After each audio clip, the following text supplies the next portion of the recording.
Hello everyone. Welcome to success with Rai academy. 5 मई 2020 के दैनिक जागरण के राष्ट्रीय संस्करण को आज हम डिस्कस करेंगे। जिस तरीके से कल जितने भी जोन थे, रेड, ग्रीन, ऑरेंज, उसमें वाइन के लिए यानी कि शराब के लिए जो छूट दी गई थी, उसमें लॉकडाउन की पूरी तरीके से धज्जियां उड़ी हैं। इस न्यूज़ को हम देखेंगे और किस राज्य सरकार ने क्या फैसला किया है। इस सभी पॉइंट को इस न्यूज़ के अंदर अंतर्गत कवर किया जाएगा। और 48 घंटे के भीतर जो दूसरा आतंकवादी हमला हुआ है, उसमें हमारे 3 बहादुर जवान शहीद हो गए हैं। इस न्यूज़ को हम कवर करेंगे। और लॉकडाउन की जिस तरीके से और अभी गतिविधियां जारी हैं, यानी कि किस किस जोन में किस तरीके की छूट दी जानी चाहिए, अभी इस पर भी मंथन जारी है। इस न्यूज़ के साथ साथ हम एडिटोरियल, बिजनेस, स्पोर्ट्स और नेशनल इंटरनेशनल सभी पेजों को कवर करेंगे। और वीडियो के लास्ट में आपको कुछ पॉइंट्स दिए जाएंगे, अगर आप चाहें तो उसको नोट कर सकते हैं या फिर उसका स्क्रीनशॉट ले सकते हैं। अब चलिए वीडियो को शुरू करते हैं। सबसे पहले हम अपनी नेशनल न्यूज़ देख लेते हैं। 5 नेशनल न्यूज़ हैं हमारे लिए। 48 घंटे में दूसरा आतंकी हमला, 3 जवान शहीद। कश्मीर के हंदवाड़ा में रविवार को हुई मुठभेड़ में शहादत पर देशवासियों के आंसू अभी थमे भी नहीं थे कि सोमवार को आतंकवादियों ने फिर हमला कर दिया। हंदवाड़ा में ही केंद्रीय रिजर्व पुलिस बल के दस्ते पर हुए इस हमले में 3 जवान शहीद हो गए, जबकि 7 अन्य गंभीर रूप से घायल हो गए हैं। हमले के बाद आतंकी भाग निकले। आतंकी संगठन द रेजिस्टेंस फोर्स ने हमले की जिम्मेदारी लेते हुए सुरक्षा बलों पर हमलों को और तेजी लाने की धमकी दी है। जानकारी के अनुसार सोमवार शाम करीब 5:30 बजे सीआरपीएफ की 92 यानी बानवे वाहिनी के जवानों के एक दल ने काजीबाद यानी कि हंदवाड़ा में वानगाम बस स्टॉप के पास नाका लगा रखा था। इसी दौरान वहां पहले से घात लगाए आतंकियों ने उन पर अचानक हमला कर दिया।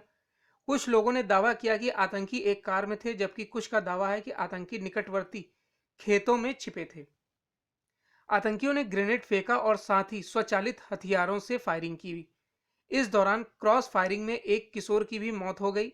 शहीद हुए जवानों की पहचान संतोष मिश्र निवासी औरंगाबाद बिहार, अश्विनी कुमार यादव निवासी गाजीपुर उत्तर प्रदेश और चंद्रशेखर निवासी तमिलनाडु के रूप में हुई है।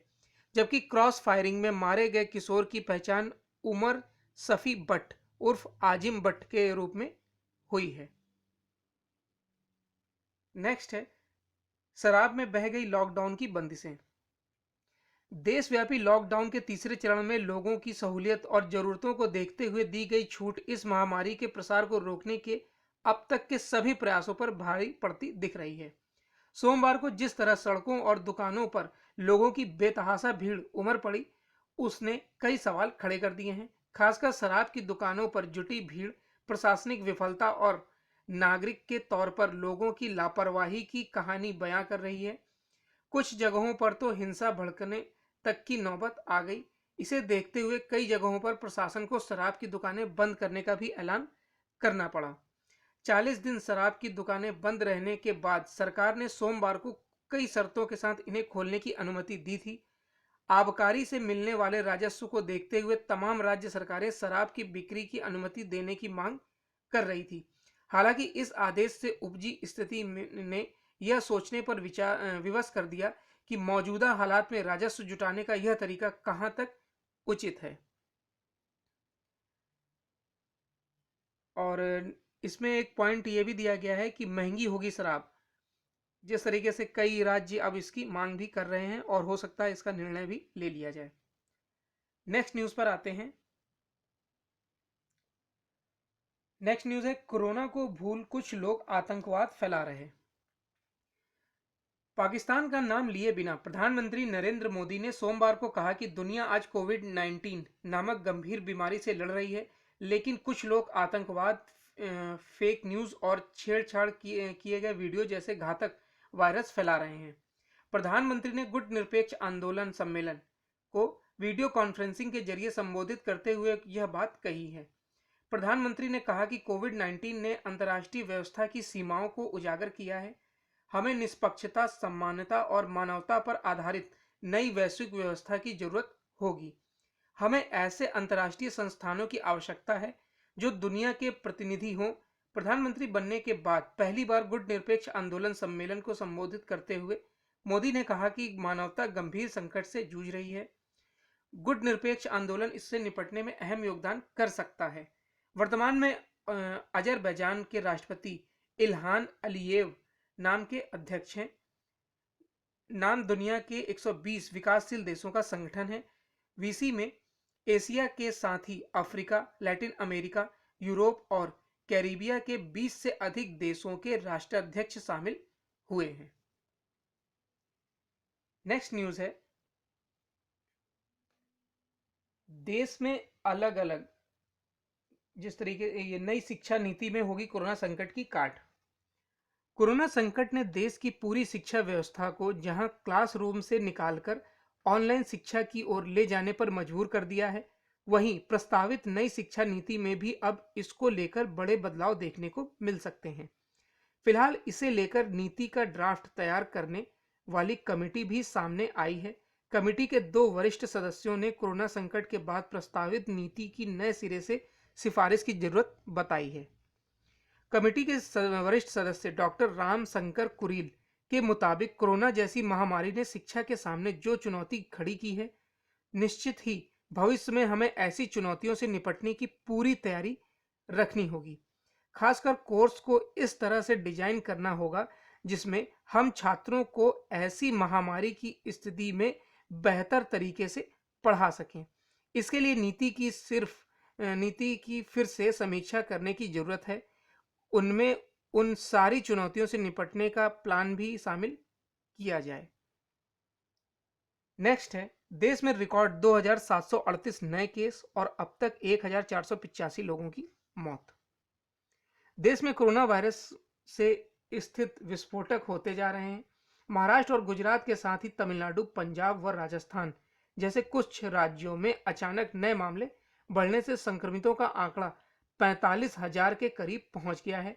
इस महामारी से मरने वालों की संख्या भी 1500 के करीब पहुंच गई है। सोमवार को 2738 नए केस मिले हैं, जो एक दिन में अब तक सामने आए संक्रमितों की सबसे बड़ी संख्या है। वहीं 94 लोगों की मौत भी हुई है। हालांकि केंद्रीय स्वास्थ्य मंत्रालय के मुताबिक पिछले 24 घंटे में 2573 नए मामले मिले हैं और 83 मौतें हुई हैं। इसके साथ ही संक्रमितों की संख्या 42,836 और मृतकों का आंकड़ा 1,389 पर पहुंच गया है। अब तक 11,762 लोग पूरी तरह से ठीक भी हुए हैं। एक दिन में रिकॉर्ड 1,074 लोग स्वस्थ भी हुए हैं। ये नेशनल न्यूज थी आज की हमारी। अब नेक्स्ट पेज पर आते हैं। नेक्स्ट पेज है हमारा इंटरनेशनल पेज। इंटरनेशनल पेज में हमारे लिए एक न्यूज है, कोरोना को लेकर चीन पर बढ़ा दुनिया का दबाव। कोरोना की जानकारी छिपाना चीन को भारी पड़ता नजर आ रहा है। विभिन्न देश उस पर गंभीर आरोप लगा रहे हैं। अमेरिका का तो यहां तक मानना है कि ऐसा उसने इसलिए किया क्योंकि वह इससे निपटने के लिए जरूरी चिकित्सीय सामान की जमाखोरी कर सके। राष्ट्रपति डोनाल्ड ट्रंप के बाद विदेश मंत्री माइक पोम्बिया ने भी कहा है कि उनके पास पुख्ता सबूत हैं कि यह वायरस चीन की प्रयोगशाला से फैला है, जबकि ब्रिटेन का कहना है कि इस बारे में चीन को पारदर्शी रवैया अपनाने की जरूरत है। अमेरिका के आंतरिक सुरक्षा विभाग डिपार्टमेंट ऑफ होमलैंड सिक्योरिटीज के 4 पृष्ठों वाले दस्तावेज के मुताबिक चीन के नेताओं ने जानकारी की शुरुआत में महामारी की गंभीरता छिपाई।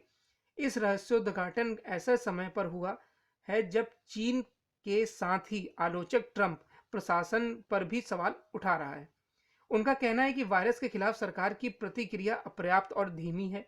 राजनीतिक प्रतिद्वंद्वियों ने ट्रंप प्रशासन पर आरोप लगाया कि वे चीन पर दोष मढ़ रहे हैं और ब्रिटेन ने सोमवार को कहा कि चीन को उठाए गए सवालों का जवाब देना होगा। हालांकि उसने अमेरिका की आंतरिक सुरक्षा विभाग की रिपोर्ट पर कोई टिप्पणी नहीं की है। ब्रिटेन के रक्षा मंत्री वेन वॉलेस ने कहा कि हर दिन मुझे पूरी दुनिया से खुफिया जानकारी मिलती रहती है।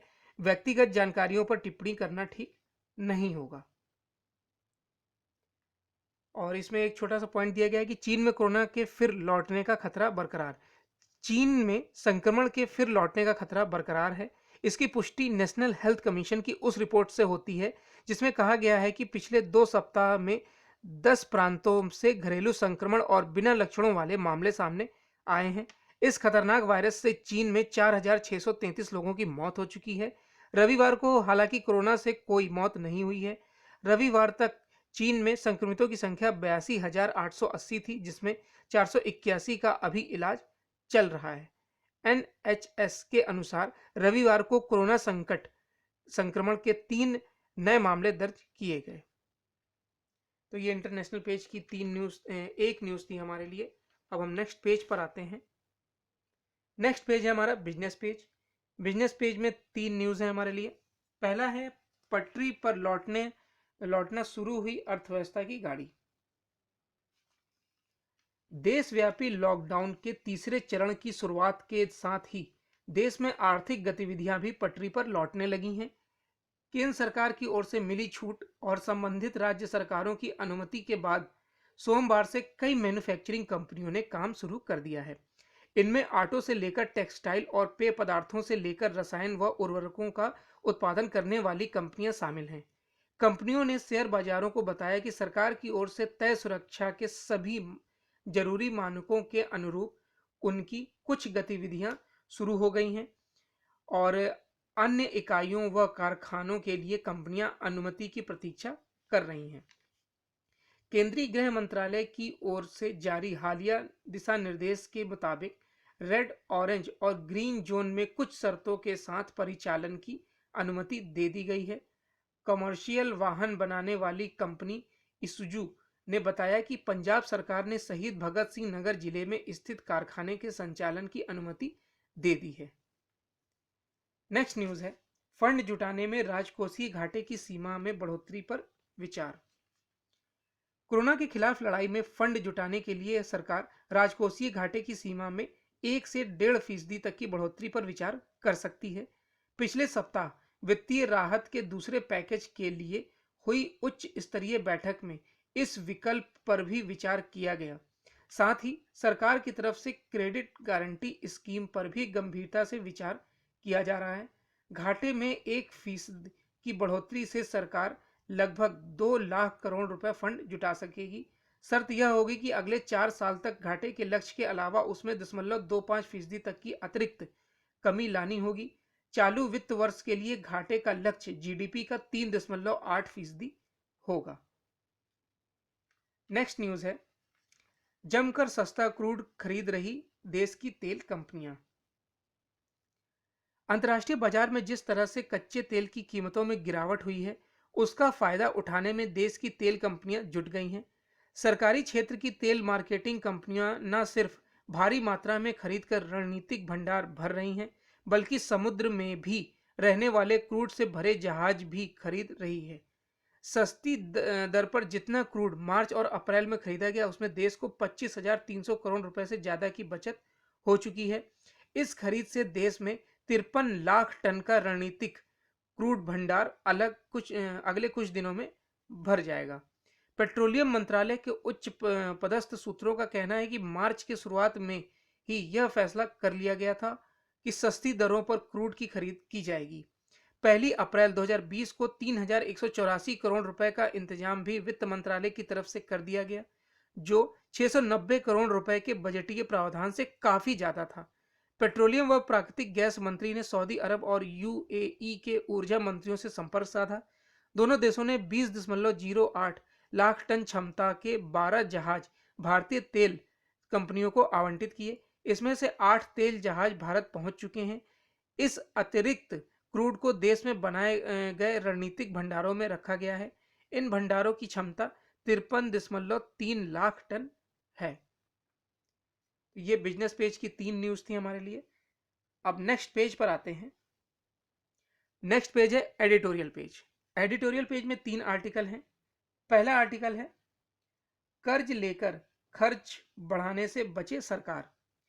इस आर्टिकल में जिस तरीके से अब आर्थिक संकट है भारत के सामने, विश्व के सामने तो है ही, विश्व आर्थिक मंदी की तरफ जा रहा है और भारत में जो आर्थिक संकट है उसमें ये बताया गया है कि कर्ज लेकर अपने खर्च या सार्वजनिक जो खर्च है उससे सरकार को इस समय बचना होगा, नहीं तो वित्तीय संकट और गहरा सकता है। इसी पर लिखा गया है ये आर्टिकल, और ये आर्टिकल लिखा है आर्थिक मामलों के जानकार भरत झुनझुनवाला ने। दूसरा आर्टिकल है हमारा लौटते कामगारों से उपजा अवसर। जिस तरीके से जितने भी ग्रामीण थे जो दूसरे शहरों में अपने जीविका उपार्जन के लिए गए थे, अब वो कोरोना वायरस से काम ना मिलने का कारण जो अब लौट आए हैं अपने घरों को, अपने गाँवों को, तो उससे अब कृषि क्षेत्र को बल मिलेगा। अगर वो चाहें तो कृषि को अपने ढाल बना सकते हैं, कृषि कार्यों में लगकर बहुत योगदान दे सकते हैं। इसी पर लिखा गया है यह आर्टिकल, और यह आर्टिकल लिखा है केंद्रीय सचिवालय सेवा के अधिकारी रमेश कुमार दुबे द्वारा। तीसरा आर्टिकल है हमारा सब्र का पैमाना। जिस तरीके से कल लॉकडाउन के तहत जितने भी जोन थे उसमें शराब की बिक्री के लिए जो छूट दी गई थी, उससे पूरी तरीके से व्यवस्था चरमरा गई और भीड़ इकट्ठा हो गई और सोशल डिस्टेंसिंग की धज्जियां उड़ी हैं। इसी पर लिखा गया है यह आर्टिकल, और यह आर्टिकल इम्पोर्टेंट उतना नहीं है लेकिन फिर भी हम डिस्कस करेंगे। तो सबसे पहले हम आइए अपने पहला आर्टिकल देख लेते हैं। कर्ज लेकर खर्च बढ़ाने से बचे सरकार। इस समय विश्व के करीब करीब सभी देश भारी भरकम कर्ज लेकर अपनी अर्थव्यवस्था को पुनः पटरी पर लाने का प्रयास कर रहे हैं। इन सरकारों की सोच है कि कोरोना कहर से उपजा संकट अल्पकालीन होगा और सरकारी खर्च बढ़कर इस संकट से पार पा लिया जाएगा, ठीक वैसे ही जैसे बीमारी के समय कोई उधार लेकर अपना उपचार करा लेता है। यह विचार इस विश्व पर टिका है कि संकट अल्पकालीन होगा और अर्थव्यवस्था शीघ्र ही पुराने स्तर पर ही नहीं आ जाएगी बल्कि उससे भी आगे बढ़ पाएगी। बढ़ी हुई अर्थव्यवस्था में बढ़े हुए टैक्स वसूल कर इस कर्ज का ब्याज अदा किया जा सकेगा। इस विश्वास पर फिर से विचार करने की जरूरत है। पहली बात यह है कि वैश्विक सप्लाई चेन टूट गई है। आने वाले समय में कोई भी देश अपनी मूल आवश्यकता के लिए किसी दूसरे देश पर निर्भर नहीं होना चाहिए, क्योंकि तमाम वैज्ञानिकों का मानना है कि इस प्रकार के संकट अब आते रहेंगे। इसलिए हर देश सस्ते आयात से परहेज करेगा। इसमें भारतीय उपभोक्ता को महंगा घरेलू कपड़ा खरीदना होगा और विकास दर कम होगी। संक्रमण की आशंका और फिजिकल डिस्टेंसिंग के चलते खर्च बढ़ेगा, जैसे विश्वविद्यालयों की कक्षा में बड़े कमरों की जरूरत होगी और श्रमिकों को खेत पर ले जाने के लिए अधिक ट्रॉली लगानी पड़ेगी। और ये जो कुछ पॉइंट्स दिए गए हैं, लिखा गया है इस आर्टिकल में, बिल्कुल सही लिखा गया है, क्योंकि कोरोना वायरस से जब भी ये दुनिया और देश बाहर निकलेगा तो कुछ परिस्थितियां पूरी तरीके से बदल चुकी होंगी। सोशल डिस्टेंसिंग, मास्क हमारे जीवन का अहम हिस्सा बन चुकेगा, और जो अर्थव्यवस्था अभी काफ़ी डाउन चल रही है, जाहिर तौर पर आगे भी चलेगी। उसको बढ़ाने के लिए सरकार को कई टैक्सेस बढ़ाने होंगे। स्कूलों में जो आपने देखा होगा कि जो स्कूल के जो बैच होते हैं क्लास के, वो 45 से 50 बच्चों के होते हैं। तो अगर वो बैच लगता है तो जाहिर सी बात है सोशल डिस्टेंसिंग का कोई मायना रह ही नहीं जाएगा। उसमें क्या होगा कि या तो अब स्कूल वाले अपनी क्लासेस को बड़ा करें, वो संभव है नहीं, तो इसमें क्या होगा कि सेक्शंस को और सेक्शंस में बांटा जा सकता है।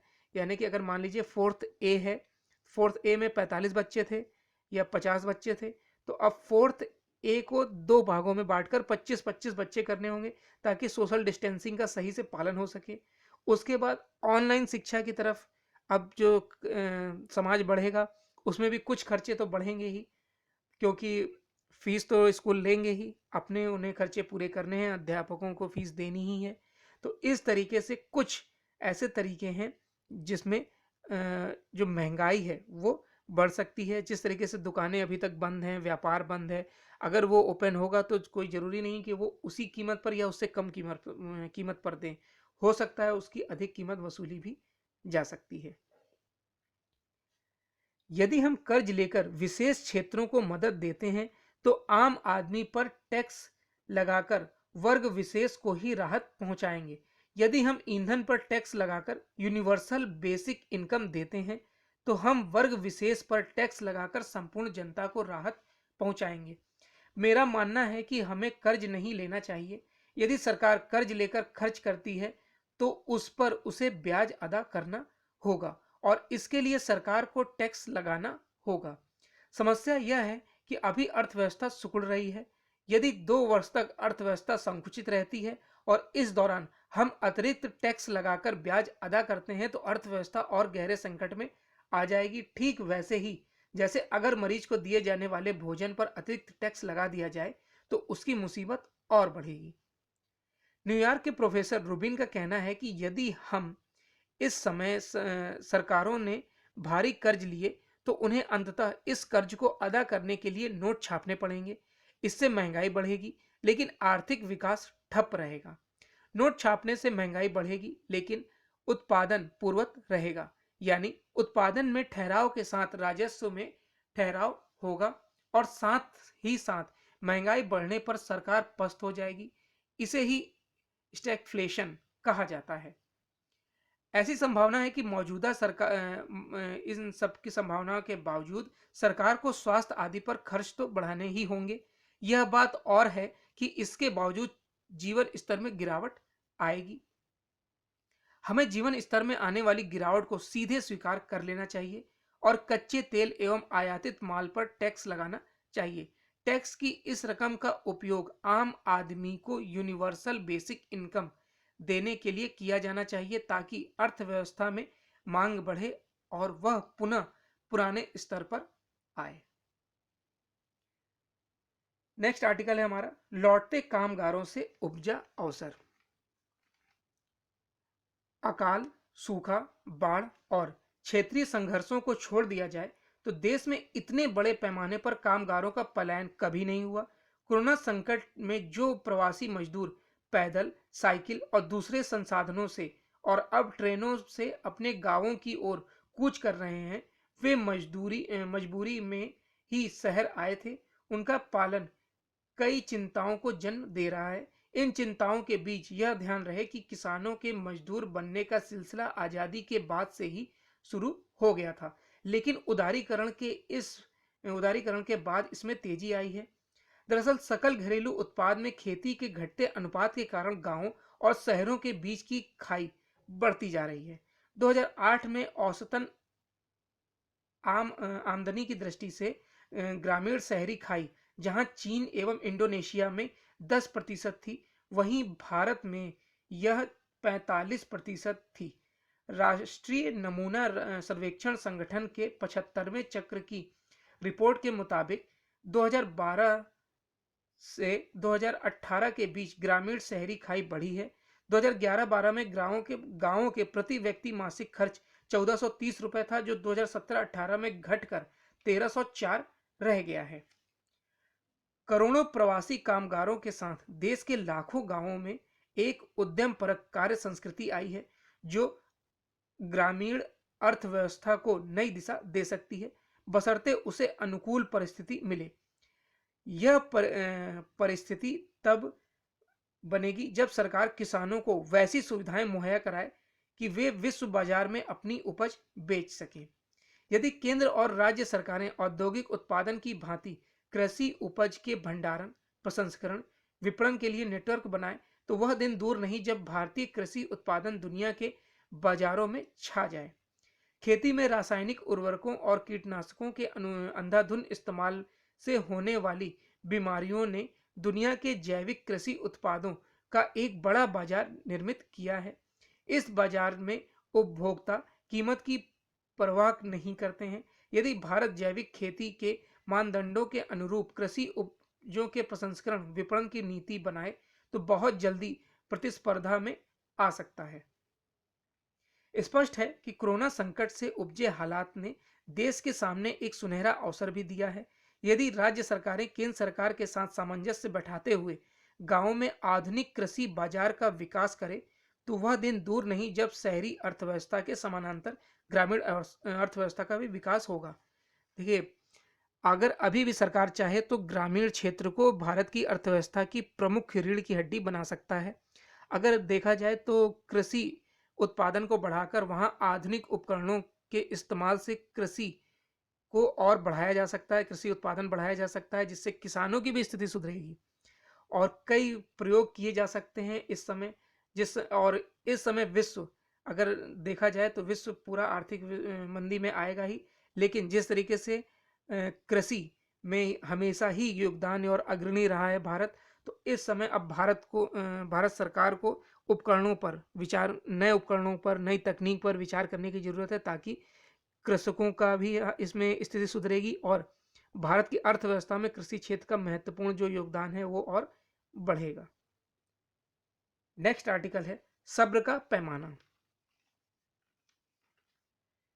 यह बिल्कुल अच्छा नहीं हुआ कि शराब की दुकानें खोलते ही उनके आगे जमा हुई भारी भीड़ ने शारीरिक दूरी बनाए रखने की ऐसी उपेक्षा की, लॉकडाउन की तपस्या भंग होती दिखाई दी। राज्य सरकारों और उनके स्थानीय प्रशासन को इसका आभास होना चाहिए था कि शराब बिक्री की अनुमति मिलने पर उनकी दुकानों पर अफरा तफरी मच सकती है।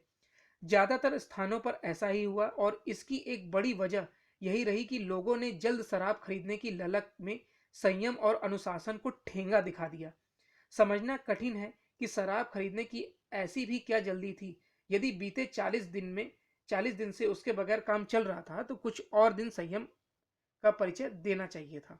निसंदेह सवाल यह भी है कि जब अन्य अनेक वस्तुओं की बिक्री पर पाबंदी सरकार ने लगा रखी है, तब शराब की बिक्री में छूट क्यों दी गई? क्योंकि और इसमें यह भी कहा कि जो भी हो, शराब खरीदने को लेकर अनावश्यक बेसब्री और हड़बड़ी दिखाए जाने का परिणाम यह रहा कि कई जगह उसकी बिक्री बंद करनी पड़ी। इसके अलावा और कोई उपाय भी नहीं था, क्योंकि लोग न्यूनतम सतर्कता का परिचय देने से भी इनकार कर रहे थे। यह दुर्भाग्यपूर्ण रहा कि ऐसा तब किया गया जब हर कोई इससे परिचित है कि शारीरिक दूरी को लेकर बरती जाने वाली सजगता ही कोरोना के कहर से बचे रहने का एक कारगर उपाय है। तो ये एडिटोरियल पेज के 3 आर्टिकल थे हमारे लिए इंपॉर्टेंट। और अब हम नेक्स्ट पेज पर आते हैं। विश्व कप की मेजबानी नहीं, दर्शक बड़ा मुद्दा। ये स्पोर्ट्स पेज की आज हमारे लिए एक इंपॉर्टेंट न्यूज है। ऑस्ट्रेलिया के खेल मंत्री रिचर्ड कोलबैक ने कहा है कि उनका देश T20 विश्व कप के लिए टीमों की मेजबानी करने की चुनौती से पार पा सकता है, लेकिन मुख्य मुद्दा यह है कि क्या टूर्नामेंट का आयोजन दर्शकों के बिना खाली स्टेडियम में कराना सही होगा।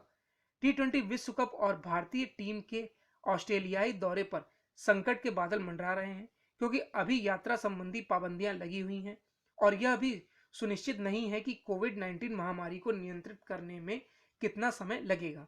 अगर ये दोनों टूर्नामेंट नहीं होते हैं तो क्रिकेट ऑस्ट्रेलिया को 30 करोड़ ऑस्ट्रेलियाई डॉलर यानी करीब 1454 करोड़ रुपए का नुकसान हो सकता है। कोलबैक ने कहा है कि मैं ऑस्ट्रेलिया और भारत के बीच टेस्ट सीरीज देखना चाहता हूं। मैं वास्तव में चाहता हूं कि विश्व कप तय कार्यक्रम के अनुसार ही हो। टीमें इतना बड़ा मुद्दा नहीं है जितना दर्शक हैं, और यह एक ऐसी बाधा है जिसके बारे में वास्तव में हमें विचार करना होगा और विश्व क्रिकेट को भी जिसके बारे में गंभीरता से सोचना होगा। तो ये स्पोर्ट्स पेज की एक न्यूज़ थी। अब आज के पॉइंट्स देख लेते हैं। पहला पॉइंट है, कोरोना को लेकर चीन पर बढ़ा दुनिया का दबाव। कोरोना को भूल कुछ लोग आतंकवाद फैला रहे हैं, ये बोला है प्रधानमंत्री नरेंद्र मोदी द्वारा। देश में रिकॉर्ड 2738 नए केस और अब तक 1485 लोगों की मौत हो चुकी है। फंड जुटाने को राजकोषीय घाटे की सीमा में बढ़ोतरी पर विचार चल रहा है। तो ये आज का यानी 5 मई 2020 का दैनिक जागरण का राष्ट्रीय संस्करण था। आई होप आपको वीडियो अच्छा लगा होगा। अगर आपको वीडियो अच्छा लगा हो तो लाइक और शेयर कर दीजिएगा। वीडियो देखने के लिए धन्यवाद।